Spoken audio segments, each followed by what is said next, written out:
Rich dad poor dad के प्रसिद्ध लेखक और निवेशक रॉबर्ट कियोसाकी ने एक बार फिर वैश्विक बाजारों के लिए एक गंभीर चेतावनी जारी की है। उन्होंने सोना, चांदी, बिटकॉइन और एथेरियम जैसी प्रमुख संपत्तियों में एक बड़ी गिरावट की भविष्यवाणी करते हुए कहा है कि इस आर्थिक संकट में लाखों लोग बर्बाद हो जाएंगे।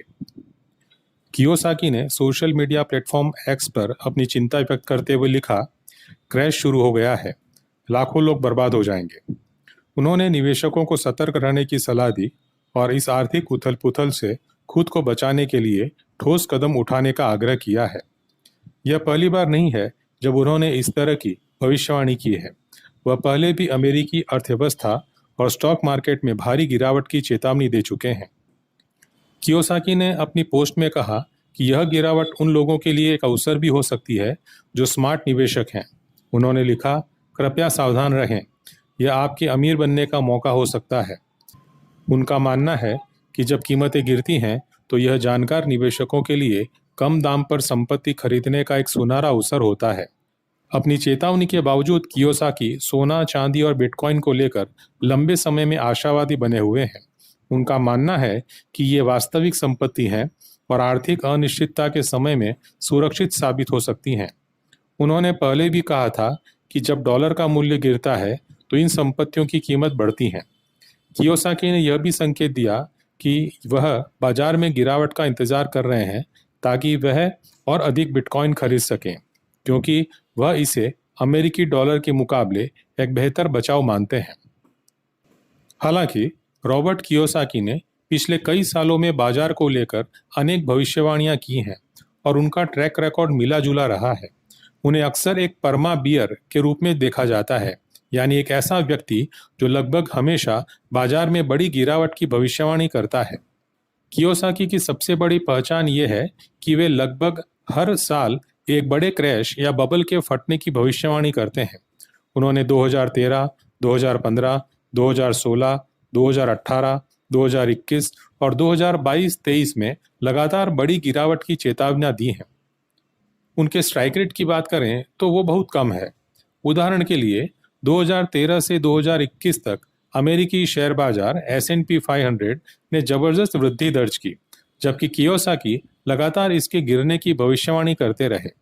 अगर किसी निवेशक ने उनकी सलाह मानकर बाजार से पैसा निकाल लिया होता तो उसे भारी नुकसान होता। कियोसाकी उन कुछ लोगों में से थे जिन्होंने 2008 के वित्तीय संकट से पहले अमेरिकी हाउसिंग बाजार के सबप्राइम मॉर्गेज संकट जैसी समस्याओं के बारे में चेतावनी दी थी। इस मामले में उनकी सोच और दिशा सही रही थी। उन्होंने सिस्टम में मौजूद जोखिम को पहचाना था, हालांकि वे अकेले नहीं थे और कई अन्य अर्थशास्त्रियों ने भी ऐसी ही चेतावनी दी थी। मार्च 2020 में कोविड-19 महामारी के कारण दुनिया भर के शेयर बाजारों में भारी गिरावट आई।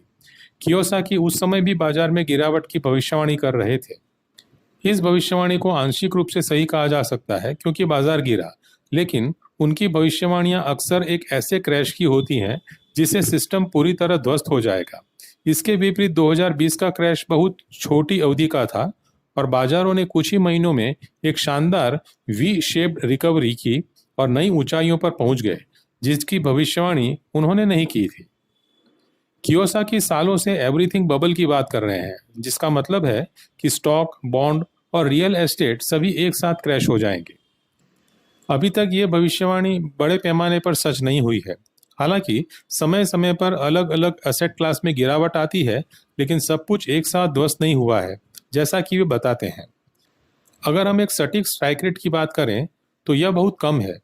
उनकी मुख्य समस्या टाइमिंग है। वे अक्सर अर्थव्यवस्था में मौजूद समस्याओं जैसे बढ़ता कर्ज, महंगाई को सही पहचानते हैं, लेकिन उनके आधार पर अगले हफ्ते या अगले महीने होने वाले क्रैश की उनकी भविष्यवाणियां लगभग हमेशा गलत साबित होती हैं। टूटी हुई घड़ी भी दिन में 2 बार सही समय बताती है। चूंकि वे हमेशा मंदी की भविष्यवाणी करते हैं, इसलिए जब भी बाजार में कोई सामान्य करेक्शन 10 से 15% गिरावट का या वास्तविक मंदी आती है तो वे दावा करते हैं कि वे सही थे। संक्षेप में, कियोसाकी को एक ऐसे कमेंटेटर के रूप में देखा जाता है जो लोगों की वित्तीय साक्षरता और सोने, चांदी और बिटकॉइन जैसी हार्ड एसेट्स में निवेश के लिए प्रेरित करते हैं। उनकी चेतावनियां निवेशकों को सतर्क रहने में मदद कर सकती हैं, लेकिन उनकी भविष्यवाणियों के आधार पर निवेश के निर्णय लेना बेहद जोखिम भरा हो सकता है, क्योंकि उनका ट्रैक रिकॉर्ड और विशेष रूप से उनकी टाइमिंग बेहद कमजोर है।